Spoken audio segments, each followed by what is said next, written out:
Okay, what if I told you that pretty much everything we're taught about getting rich, go to the best school, get the smartest job, be the most brilliant person in the room, is, well, kind of wrong.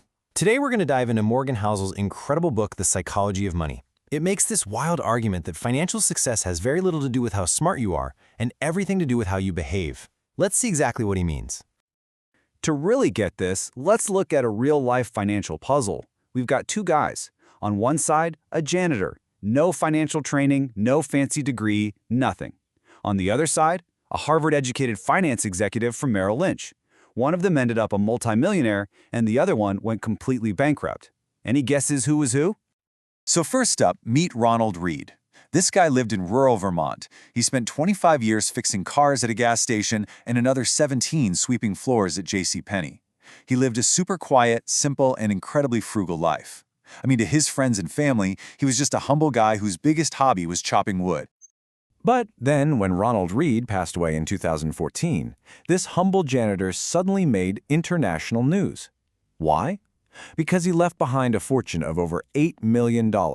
And get this, there was no lottery win, no crazy inheritance. He just saved what little he could, put it into solid blue-chip stocks, and then he just waited for decades. All right, now let's meet our second guy, Richard Fiscone. He was literally the polar opposite of Ronald Reed.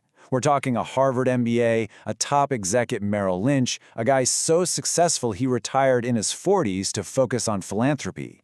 He had every single credential you could possibly imagine for massive financial success. And oh boy, did he live a life to match. He had this massive 18,000 square foot mansion with 2 pools, 2 elevators, a place that cost over $90,000 a month just to maintain. And he funded this whole crazy lifestyle with enormous amounts of debt. And then 2008 happened. The financial crisis hit. And that mountain of debt, combined with all his fancy illiquid assets, completely wiped him out. The Harvard MBA, the finance whiz, ended up telling a bankruptcy judge he had no income.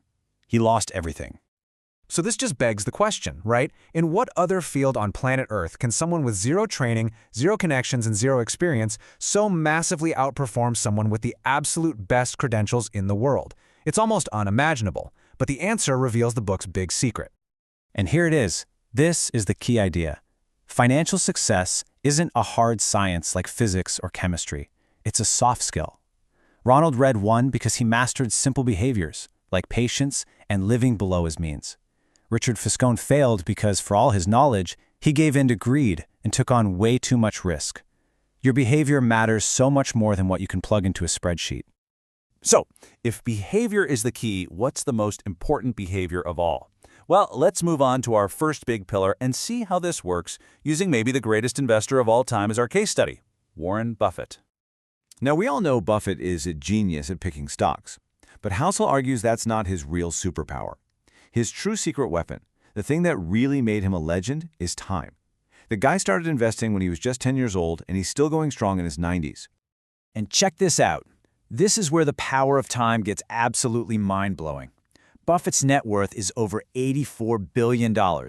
But, just as a thought experiment, what if he'd started at a more normal age, say 30, and retired at 60?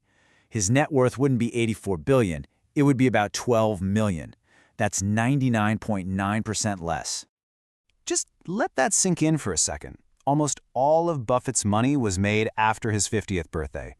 It's not about getting the absolute highest returns, it's about getting pretty good returns that you can stick with for the longest possible time. That is where the real magic happens. But of course, sticking with it is really hard, right? Especially when the markets are going completely haywire. And that brings us to the second pillar. You have to understand that market returns, well, they aren't free. They come with a price tag. So this chart here shows the stock market's journey for almost 70 years. And yeah, the long-term trend is obviously up, but the path to get there is anything but a straight line. All those gray areas, those represent periods of fear, panic, and uncertainty, times when the market fell off a cliff. The big takeaway here is that downturns aren't a bug, they're a feature of the system. So the whole key is how you frame this in your mind. See, most people see a market drop as a fine, like a punishment for making a dumb decision. Housel says we need to see it as a fee. It's just the price of admission you have to pay to get the amazing long-term returns the market offers. Think of it like this. You'll gladly pay $100 for a ticket to Disneyland, right? Because you know you're paying for a day of fun and amazing memories. You don't think of that ticket price as a fine. Investing is the exact same. That occasional market drop is just the fee you pay for the magic of long-term growth. Once you accept that, you stop trying to avoid it and you just learn to endure. Okay, so we've covered the importance of behavior, the power of time, and the idea of paying the price. But what's the point of all this? What's the end goal of all this saving and investing? What is wealth actually for? And this, right here, this is the punchline of the entire book. The real ultimate goal isn't a bigger house or a faster car. The absolute highest dividend that money can ever pay is complete and total control over your own time. I mean, really think about what that means. The ability to wake up and not be forced to drag yourself to a job you hate, to be able to spend time with the people you love, to chase a hobby, or to just do nothing at all. That is true wealth. It's not about being able to buy more stuff. It's about being able to buy more freedom, more autonomy. And that really leads us to the final, and I think the most important question. After understanding all this, that behavior beats brains and freedom beats luxury, it's really worth taking a moment to ask yourself, what does real wealth, that freedom to control your own life, truly mean to you?